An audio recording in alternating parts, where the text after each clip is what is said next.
聞こえるかい？はい。 ID を。 KPC897-504C。 頭を動かして。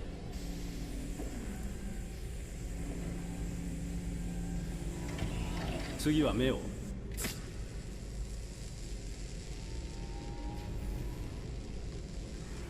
警部とレンズの動作は異常なし。初期起動メッセージを再生。こんにちは。私は AX400 型アンドロイド。料理に洗濯、子育て、家事全般、予定管理をこなし、300以上の言語に精通し、夜の営みにも対応します。食事も充電もいりません。装備されたバッテリー持続時間は173年です。私の名前は？ああ、今日から君はカーラだ。私はカーラ。初期設定とメモリーは異常なし。腕を動かして。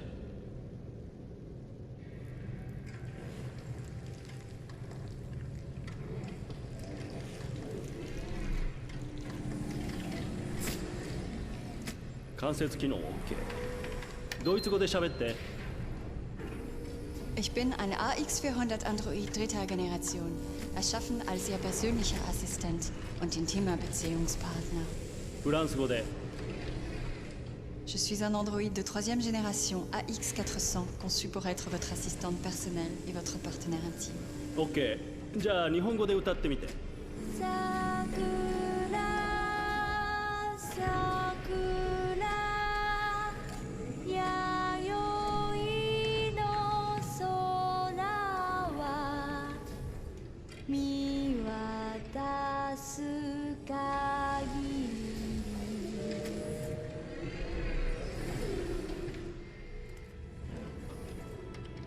多言語発生機能も異常なし。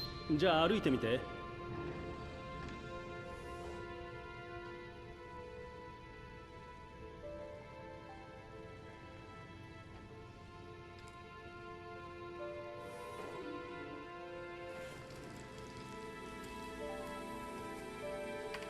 移動制御も正常。よし、すべて問題なし。これからどうなるの？また初期化されて店で売られる。売られる？私は一種の商品ってこと？ああ、当然君は商品だよ。ほら、手も足もついている何でもできる万能コンピューターさ。しかも高級品。そう、でもてっきり。てっきりてっきりなんだ？てっきり生きてるって。おい、なんなんだ、勘弁してくれよ。ここ最近メモリー異常ばっかりだ。録音開始。不良品確認。解体して問題の部品をチェックする。不良品ってどういうこと？そんなこと考えるはずがないんだ。心があっちゃいけないんだよ。パーツの不良かソフトウェアの問題だろう。そんな、私不良品なんかじゃない。ねえ、信じて。問題なんかないわ。質問にもちゃんと答えたでしょ。ああ、でも行動に異常がある。ねえ、お願いだから解体しないで。悪いな、カーラ。不良品は全て廃棄するルールなんだよ。後でクレームが来たりしたら困るのは俺だから。問題は起こさないから、お願い。言われた通りにするし、何も言わないから考えることもやめる。まだ生まれたばっかりなの。殺さないで。やめて、お願いだから。死にたくない。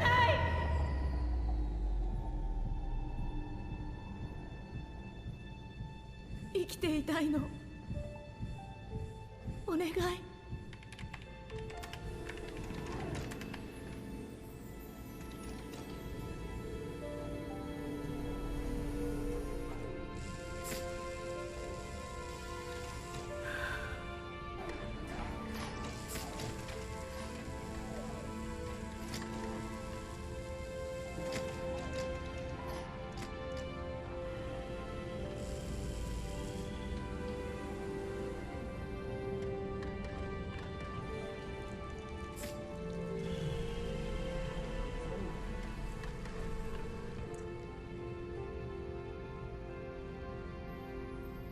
ほら、早く行って。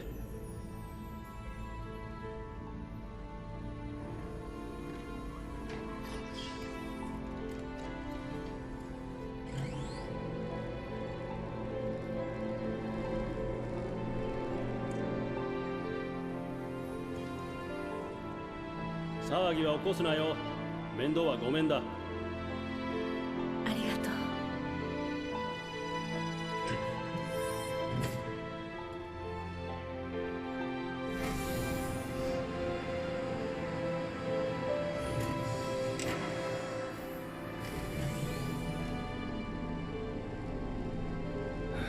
まったく。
デトロイト、ここから始まった鉄の街。全ての始まりであり終わりでもある場所。一つのエラーとともに私は生まれた。私は闇を飛び出し目を開けた。まず恐怖を感じ、光、雑音、寒さ、また恐怖。手が震えているのがわかる。胸で心臓が脈打ち、体に命がほとばしる。生きたかった。だから勝ち取った。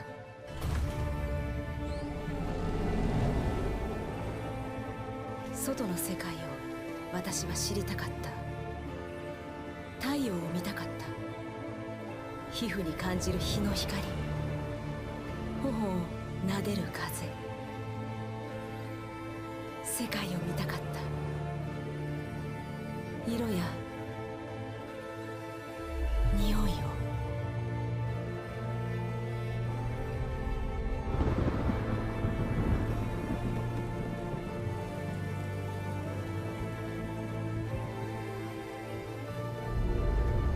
だけど世界は想像と違った。そこは暗く冷たい。残酷で乱暴、不公平で野蛮だった。自分が無価値なものに思えるほどに。物扱いすらされない従順な機械。でも私の中で感じるあの不思議な感覚。穏やかな声が私にささやく。私は生きていると。私は逃げた。それしかなかった。自由になって愛し、希望を抱き、生きるために。あの感覚の正体を確かめるために。世界を変えるか、別の道を選ぶか、それは私が決めること。私はカーラ、彼らの仲間。これは私たちの物語。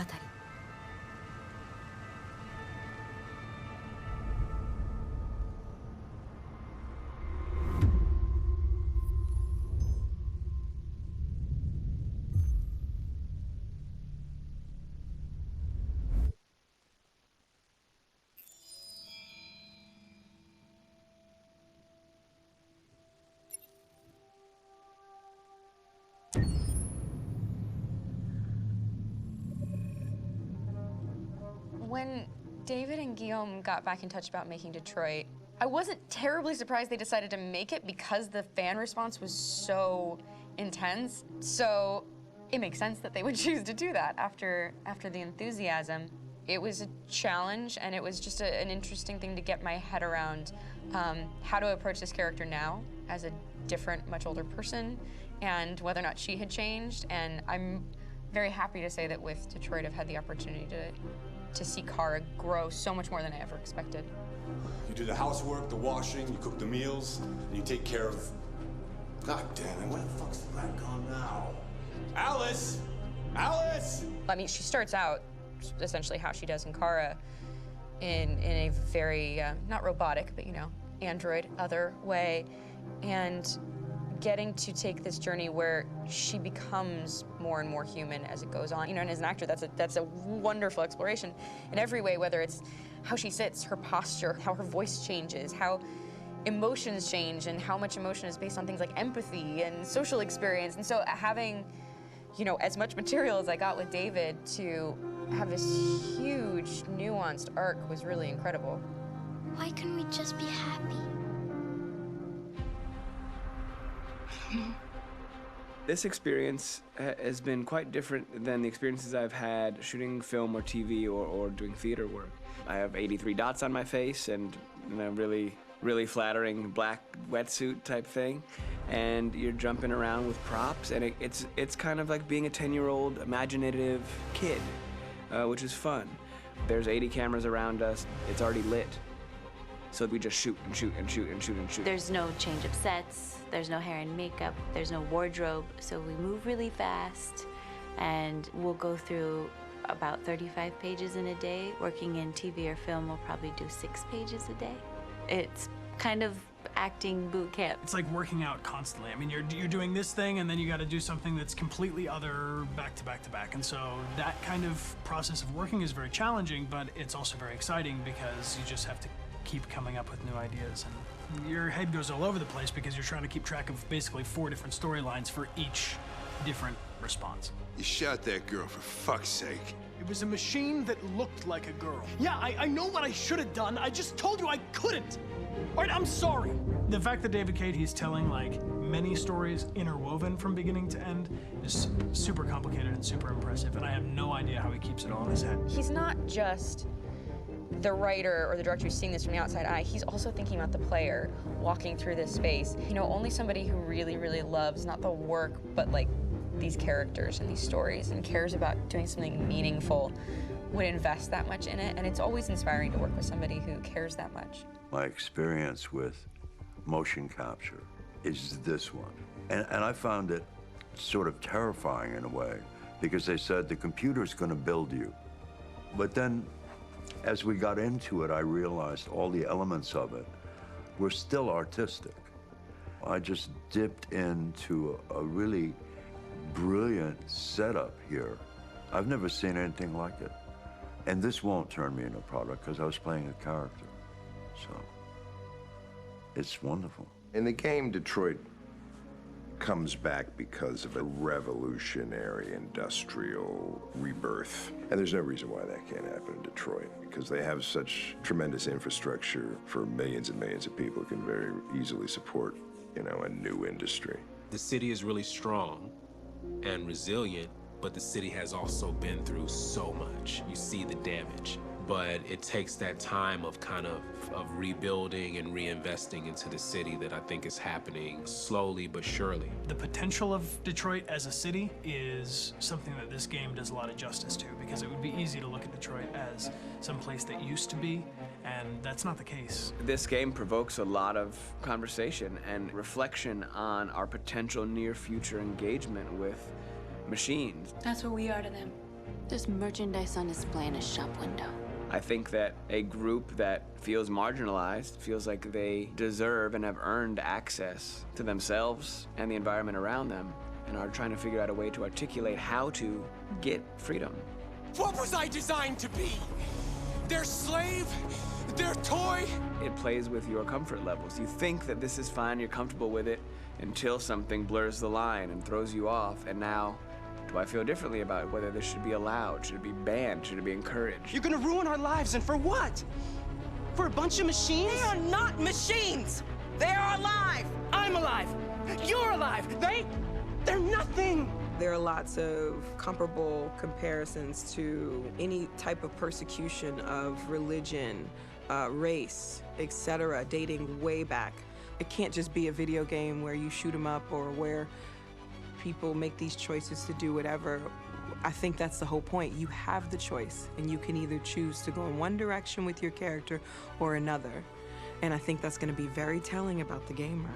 Very telling. I think there's going to be a really strong reaction to this game, which has such a strong perspective. I'm that much more proud of it now to get to be a part of it because it's important. In this game, you're actively building and designing the character through not just what kind of shield does he have or what color hair does she have, but like their temperament and the way they deal with problems. The different endings to this game are so radically different based off maybe seemingly insignificant choices in the moment, but like life, they all add up. And can't play life again, though.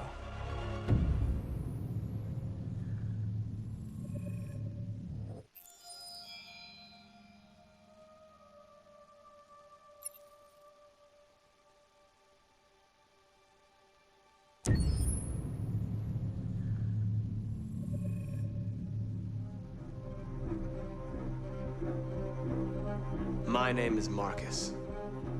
My name is Connor. My name is Kara. I am one of them.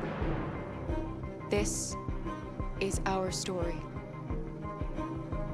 I think who Kara is, or how I would describe Kara, depends entirely upon who's playing her, because you have the option to make her multiple different people depending on the choices she makes. But I think she does start out incredibly naive, incredibly innocent, and kind of hapless. I'm sure we used to be friends before I was reset. Maybe we can be friends again. She's a person who's characterized, I think, by empathy. She's a person who really, she just comes from her heart. You'll never leave me, right? Promise you'll never go. I promise. Kara! Are you okay? Are you hurt? Wait a minute. Leave her alone! Kara! Leave her alone! The really beautiful thing that I've had the gift to be able to do is to essentially build a person from the ground up, because that's what she's doing throughout the game. And with every experience she has and every person she meets, she's building, you know, first emotions and then the sense of judgment. And it's sort of an exploration of what it is to be a human. Don't worry. Luther and I will be right here.